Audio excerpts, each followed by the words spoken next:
करके double engine से जोड़ दिए और यहां तेजी से विकास की रफ्तार बढ़ गई, इसका बदला लेंगे? फिर उस बोगी को निकाल के कहां फिर यार्ड में खड़ा करेंगे?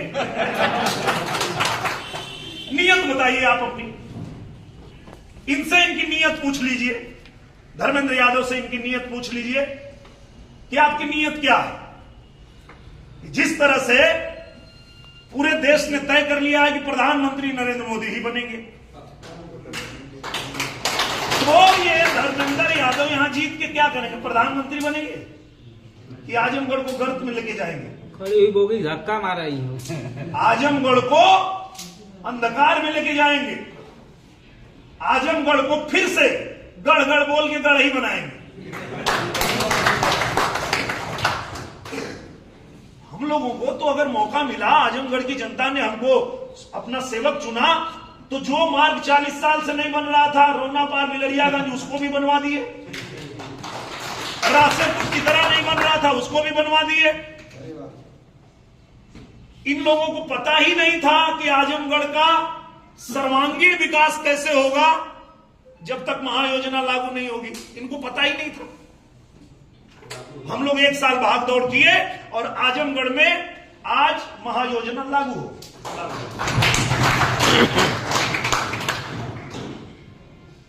तो ये होता है बाबा साहब के बताए हुए रास्ते पे चलना कि आप गरीबों के लिए काम करिए, उनकी सेवा करिए। और ये लोग खाली आएंगे और आकर के आपको भ्रम में डालेंगे, जाति की बात करेंगे, कहेंगे कि जाति जनगणना होनी चाहिए। उसके पीछे तुम्हारी नियत क्या है वो बताओ हमको। अगर तुमको पता चल जाएगा कि आजमगढ़ में यादव बाहुल्य क्षेत्र है, तो आजमगढ़ के यादव को तुम टिकट दे दोगे?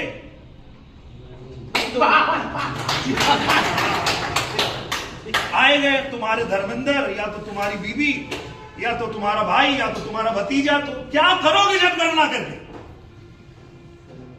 नियत क्या है तुम्हारी? नियत में खोट है। और एक तरफ हमारे प्रधानमंत्री जी कहते हैं कि जाति है गरीब जाति, जो गरीब है वो गरीब है, उसके लिए काम करेंगे। वो किसी जाति में पैदा हुआ हो, हिंदू हो, मुसलमान हो, सिख हो, ईसाई हो, अगड़ा हो, पिछड़ा हो, दलित हो, वो गरीब है तो है, उसके लिए काम कर रहे हैं हमारे प्रधानमंत्री जी। उनको हम प्रधानमंत्री बनाने के लिए लड़ रहे हैं और ये लोग उनको रोकने के लिए लड़ रहे हैं।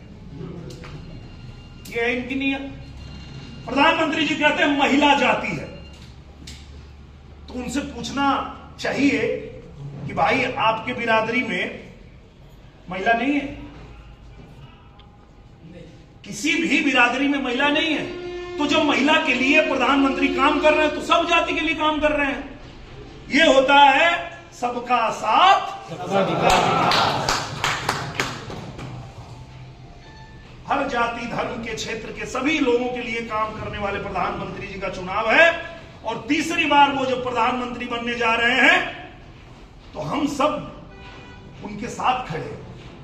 और ये लोग आते हैं कि उनको रोकना है, ये लोग को बनना नहीं है। देखिए ये भी एक विडंबना है। आदमी कुछ भी बनने के लिए काम करता है। आपको कुछ बनना है इसलिए आप मेहनत करेंगे।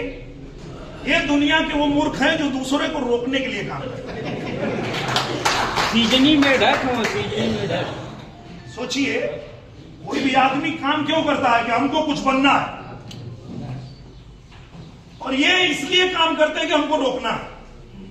मतलब दूसरे का देखल ना जाना ईमान से। भैया बस बहुत कुछ ज्यादा नहीं कहते हुए मैं आप लोगों को बहुत बधाई दूंगा कि आप एक ऐसे प्रधानमंत्री के साथ हैं जो पूरे देश को अपना परिवार मान के काम कर रहे हैं, और आप लोग उनके लिए काम कर रहे हैं। आपको मैं नमन करता हूं।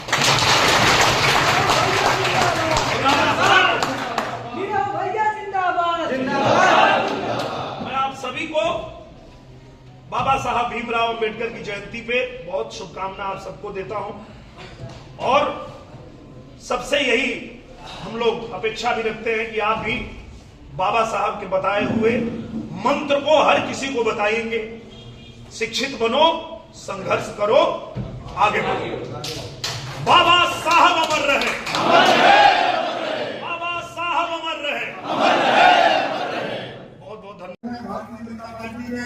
जिला उपाध्यक्ष पुण्य भाई हमारे दोनों अतिथि भी आपके हैं, आपके ही माटी के नाम क्षेत्रीय अध्यक्ष सैनानंद राय भी हैं और प्रदेश उपाध्यक्ष विधान परिषद सदस्य युवाओं की जोश के बढ़कर परम आदरणीय बड़े भैया विजय भैया भी आप ही के माटी के लाल हैं। राजनीति की शुरुआत श्री दुर्गा जी स्नातकोत्तर महाविद्यालय से विजय भैया ने की थी और तब से आज तक इन्होंने पीछे मुड़ के नहीं देखा।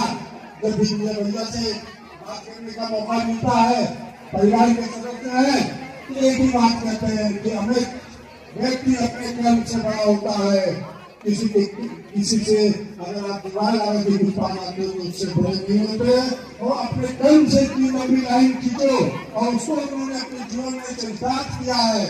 बड़ी खुशी होगा उनका समय पे आएंगे, समय के पाबंद है आदरणीय विजय बहादुर पाठक जी और उन्होंने समझ गया था कि मैं 11 बजे आपके बीच में रहूंगा। 11 बजे आदरणीय विजय बहादुर पाठक जी हम लोगों के चुनाव का समय आ चुका है।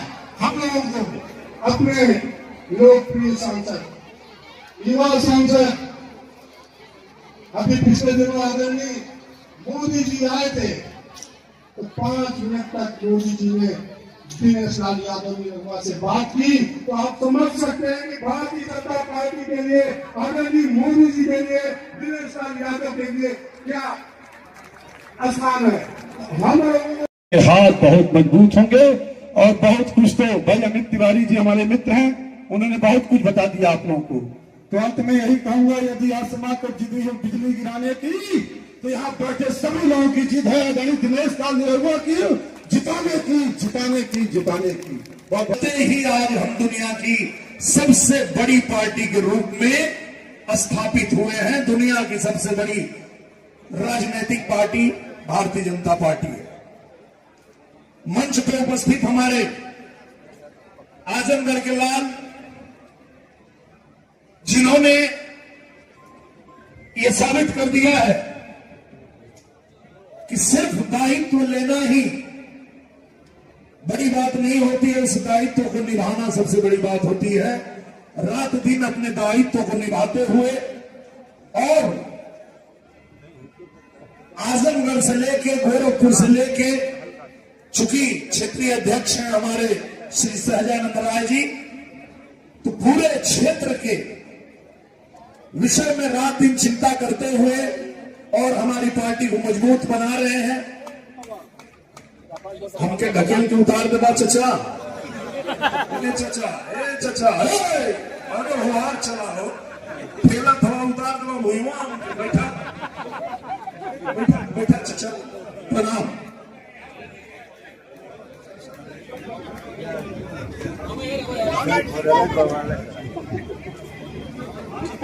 चचा ठेलत जाता हूं देखते ना हो क्या ठेलत है।